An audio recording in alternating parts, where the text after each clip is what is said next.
ರಾಜ್ಯದಾದ್ಯಂತ ಗೂಡ್ಸ್ ವಾಹನಗಳಲ್ಲಿ ಜನರ ಸಾಗಾಟಕ್ಕೆ ನಿಷೇಧ ಹೇರಿ ಹಲವು ವರ್ಷಗಳೇ ಕಳೆದಿದೆ.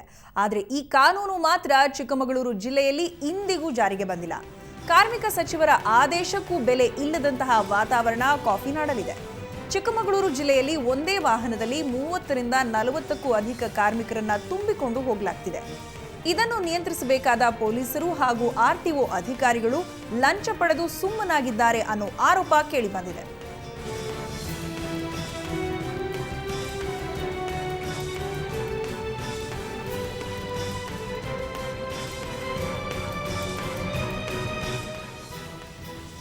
ಈ ಬಗ್ಗೆ ಇನ್ನಷ್ಟು ಮಾಹಿತಿಯನ್ನು ಪಡೆಯೋಣ ನಮ್ಮ ಪ್ರತಿನಿಧಿ ಕಿರಣ್ನಿಂದ. ಹೇಳಿ ಕಿರಣ್, ಈಗ ಆಲ್ರೆಡಿ ಆದೇಶವನ್ನ ಹೊರಡಿಸಿದ್ದಾರೆ. ಈ ರೀತಿಯಾಗಿ ಪ್ರಾಣಿಗಳ ತರ ಗೂಡ್ಸ್ ಗಾಡಿಯಲ್ಲಿ 30-40 ಜನರನ್ನ ಕಾರ್ಮಿಕರನ್ನ ಹಾಕೊಂಡು ಕರ್ಕೊಂಡು ಹೋಗಬಾರದು ಅಂತ. ಆದರೂ ಕೂಡ ಚಿಕ್ಕಮಗಳೂರಿನಲ್ಲಿ ಇದು ಉಲ್ಲಂಘನೆಯಾಗಿದೆ. ನೋಡಿದ್ರು ಸುಮ್ಮನಿದಾರ? ಏನಿದು ಘಟನೆ ಕಿರಣ್? ಸೌಜನ್ಯ, ಖಂಡಿತವಾಗ್ಲೂ ಕೂಡ ಕಾರ್ಮಿಕ ಸಚಿವರಾಗಿರುವಂತಹ ಪರಮೇಶ್ವರ್ ನಾಯಕರವರು ಚಿಕ್ಕಮಗಳೂರಿನಲ್ಲಿ ಒಂದು ಸಭೆಯನ್ನು ನಡೆಸಿದಂತ ವೇಳೆಯಲ್ಲಿ ಒಂದು ಆದೇಶವನ್ನು ಮಾಡಿದ್ರು. ಗೂಡ್ಸ್ ವಾಹನದಲ್ಲಿ ಯಾವ ಕಾರ್ಮಿಕರನ್ನು ಸಾಗಾಟ ಮಾಡಬಾರದು ಅನ್ನೋ ಒಂದು ಆದೇಶವನ್ನು ಮಾಡಿದ್ರು. ಈ ಆದೇಶಕ್ಕೆ ಈವರೆಗೂ ಕೂಡ ಯಾವುದೇ ಒಂದು ಬೆಲೆ ಬಂದಂತೆ ಕಾಣ್ತಾ ಇಲ್ಲ. ಪ್ರತಿನಿತ್ಯವೂ ಕೂಡ ಜಿಲ್ಲಾಧಿಕಾರಿಗಳ ಕಚೇರಿ ಮುಂಭಾಗದಲ್ಲೇ ಒಂದು ಗೂಡ್ಸ್ ವಾಹನದಲ್ಲಿ ಅಗತ್ಯಕ್ಕಿಂತ ಹೆಚ್ಚು ಕಾರ್ಮಿಕರನ್ನು ತುಂಬಿಕೊಂಡು ಹೋಗಲಾಗ್ತದೆ. ಆದ್ರೂ ಕೂಡ ಜಿಲ್ಲಾಧಿಕಾರಿಗಳಾಗ್ಲಿ ಅಥವಾ ಜಿಲ್ಲಾ ಪೊಲೀಸ್ ವರಿಷ್ಠಾಧಿಕಾರಿಗಳಾಗ್ಲಿ ಯಾವುದೇ ರೀತಿ ಕ್ರಮವನ್ನು ಕೈಗೊಳ್ತಾ ಇಲ್ಲ.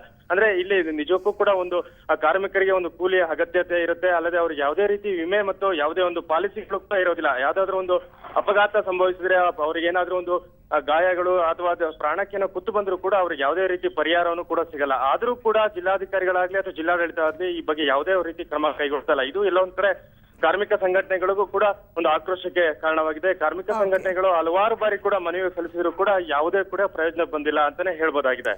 ಓಕೆ ಕಿರಣ್, ನಿಮ್ಮೆಲ್ಲ ಮಾಹಿತಿಗಾಗಿ ಧನ್ಯವಾದ. ಇನ್ನು ಇದಕ್ಕೆ ಸಂಬಂಧಪಟ್ಟ ಹಾಗೆ ಕಾರ್ಮಿಕ ಮುಖಂಡರಾದ ಅಮ್ಜದ್ ನಮ್ಮ ಜೊತೆ ದೂರವಾಣಿ ಸಂಪರ್ಕದಲ್ಲಿದ್ದಾರೆ. ನಮಸ್ತೆ ಸರ್. ನಮಸ್ತೆ ಮೇಡಮ್. ನಮಸ್ತೆ ಸರ್. ಈಗ ಚಿಕ್ಕಮಗಳೂರಿನಲ್ಲಿ ಆಗಿರುವಂತಹ ಘಟನೆ ಇದು ನಿಮ್ಮ ಗಮನಕ್ಕೆ ಬಂದಿದೆ ಅಂತ ಭಾವಿಸ್ತೇವೆ. 30ರಿಂದ 40 ಜನರನ್ನ ಈ ತರ ವಾಹನದಲ್ಲಿ ಪ್ರಾಣಿಗಳ ರೀತಿ ಕರ್ಕೊಂಡು ಹೋಗ್ತಿದ್ದಾರೆ. ಸಂಪೂರ್ಣವಾಗಿ ನಿಯಮದ ನೇರ ಉಲ್ಲಂಘನೆ ಆಗಿದೆ. ಇದಕ್ಕೆ ಸಂಬಂಧಪಟ್ಟ ಹಾಗೆ ಯಾಕೆ ಕ್ರಮವನ್ನ ಕೈಗೊಳ್ತಿಲ್ಲ ಇನ್ನ ಅಂತ? ಮೇಡಮ್, ಈಗಾಗಲೇ ಕಾರ್ಮಿಕ ಸಂಘಟನೆಗಳು ಕೂಡ ಜಿಲ್ಲಾಡಳಿತ, ಪೊಲೀಸ್ ಇಲಾಖೆ ಮತ್ತು ಆರ್ಟಿಒ ಅಧಿಕಾರಿಗಳನ್ನ ಒತ್ತಡ ಹಾಕಿ ಅನಾಗರಿಕವಾಗಿ ಕಾರ್ಮಿಕರನ್ನ ದುಡಿಮೆಗೆ ಕರ್ಕೊಂಡು ಹೋಗ್ತಾ ಇರ್ತಕ್ಕಂಥದ್ದನ್ನ ನಾವು ಆಕ್ಷೇಪ ವ್ಯಕ್ತಪಡಿಸಿ ಹಲವಾರು ಬಾರಿ ಒತ್ತಾಯವನ್ನ ಹೇರಿದ್ವಿ. ಅಧಿಕಾರಿಗಳಿಗೆ ತಿಳಿಸಿದ್ರೆ ಇದಕ್ಕೆ ಸಂಬಂಧಪಟ್ಟ ಹಾಗೆ? ಹೌದೌದು, ಈಗಾಗಲೇ ಇದು 8-10 ವರ್ಷಗಳಿಂದ ಇದು ನಡ್ಕೊಂಡು ಬರ್ತಾ ಇದೆ. 8-10 ವರ್ಷಗಳಿಂದ ಜಿಲ್ಲಾಡಳಿತದ ಗಮನಕ್ಕೆ ನಾವು ನಿರಂತರವಾಗಿ ತರ್ತಾ ಇದ್ರು ಕೂಡ ತಾತ್ಕಾಲಿಕವಾಗಿರ್ತಕ್ಕಂಥ ಒಂದು ಮೊಕದ್ದಮೆ ಆಗ್ತಕ್ಕಂಥ ಒಂದು ಸಣ್ಣ ಕೆಲಸ ಮಾಡ್ತಾ ಬಿಟ್ರೆ ಪುನಃ ಒಂದು ವಾರ 2 ವಾರ ಕಂಡ ತಕ್ಷಣ ಯಥಾ ರೀತಿಯಲ್ಲಿ ಮತ್ತೆ ಆ ಜನರನ್ನ ಅಮಾನವೀಯವಾಗಿ ಸರಕು ಸರಂಜಾಮ್ ತುಂಬತಕ್ಕಂತಹ ವಾಹನಗಳಲ್ಲಿ ತುಂಬಿಕೊಂಡು ಇವತ್ತು ಹಲವಾರು ಬಾರಿ ಅಪಘಾತಗಳು ಕೂಡ ಆಗಿದ್ದಾವೆ. ಯಾಕಂದ್ರೆ ಈ ಕಾಫಿ ತೋಟ ಅಂದ್ರೆ ಅದು ಘಾಟಿ ಸೆಕ್ಷನ್ ಇರ್ತಕ್ಕಂಥದ್ದು, ಕಚ್ಚಾ ರಸ್ತೆಗಳು. ಹೌದು, ಅಲ್ಲಿ ವೆಹಿಕಲ್ ಗಳು ಓಡಾಡೋ ಸಂದರ್ಭದಲ್ಲಿ ವಾಹನಗಳು ಉರುಳು ಬಿದ್ದಿರ್ತಕ್ಕಂಥ ಉದಾಹರಣೆಗಳು ಸುಮಾರಿದ್ದಾವೆ. ಆಮೇಲೆ ಇನ್ನೊಂದು, ಈ ಗೂಡ್ಸ್ ಗಾಡಿಗಳಲ್ಲಿ ಜನರನ್ನ ಕರ್ಕೊಂಡು ಹೋಗ್ಲಿಕ್ಕೆ ಯಾವುದೇ ರೀತಿಯ ಕಾನೂನುಬದ್ಧವಾಗಿರ್ತಕ್ಕಂಥ ಸವಲತ್ತುಗಳಿಲ್ಲ. ಯಾಕಂದ್ರೆ ಅದರಲ್ಲಿ ಬರೀ ಸಾಮಾನುಗಳನ್ನು ತುಂಬಾ ಕಷ್ಟ ಬಿಟ್ರೆ ಜನರನ್ನ ಸಾಗಾಟ ಮಾಡ್ಲಿಕ್ಕೆ ಸಂಪೂರ್ಣ ನಿಷೇಧ ಇರ್ತಕ್ಕಂಥದ್ದು. ವಿಮೆ ಕೂಡ ಇರೋದಿಲ್ಲ.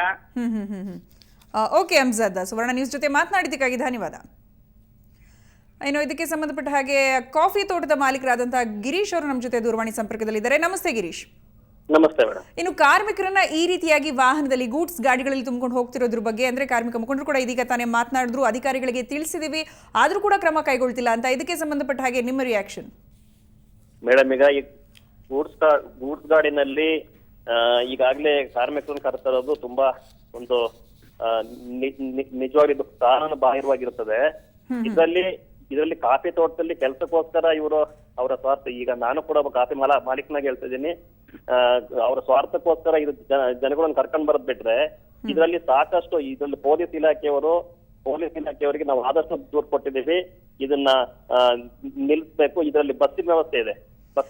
ಅಂದ್ರೆ ಈಗ ಸುಮಾರು ಸಲ ಈಗಾಗಲೇ ಅಮ್ಜದ್ ಹೇಳಿದಾಗೆ ಸುಮಾರು ಸಲ ಆಕ್ಸಿಡೆಂಟ್ ಆಗಿದೆ ಅಂತ. ಆ ಸಂದರ್ಭದಲ್ಲಿ ಕೂಡ ಪೊಲೀಸರು ಇದ್ರ ಬಗ್ಗೆ ಕ್ರಮವನ್ನ ಕೈಗೊಳ್ಳಿಲ್ವಾ ಹೇಗೆ?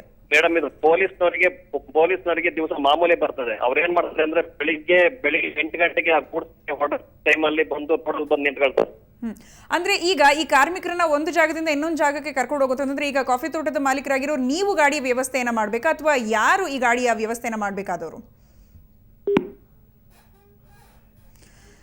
ಓಕೆ, ಗಿರೀಶ್ ಅವರು ಇನ್ನೂ ಹೆಚ್ಚಿನ ಮಾತಾಡೋದಕ್ಕೆ ಸಾಧ್ಯವಾಗಿಲ್ಲ, ಕರೆ ಕಟ್ಟಾಗಿದೆ. ಒಟ್ಟಾರೆಯಾಗಿ ಒಂದು ರೀತಿ ಗೂಡ್ಸ್ ಗಾಡಿಯಲ್ಲಿ ಯಾವುದೋ ಒಂದು ಸಾಮಾನುಗಳನ್ನ ತುಂಬಿರೋ ರೀತಿಯಲ್ಲಿ ಅಲ್ಲಿನ ಕಾರ್ಮಿಕರನ್ನ ಕರ್ಕೊಂಡು ಹೋಗ್ತಿರುವಂತಹ ಘಟನೆ ಇದು. ಇದ್ರ ಬಗ್ಗೆ ಅಧಿಕಾರಿಗಳ ಗಮನಕ್ಕೆ ತಂದರೂ ಕೂಡ ಯಾರು ಒಂದು ಕ್ರಮವನ್ನು ಕೈಗೊಂಡಿಲ್ಲ ಅಂತ ಹೇಳ್ತಿದ್ದಾರೆ.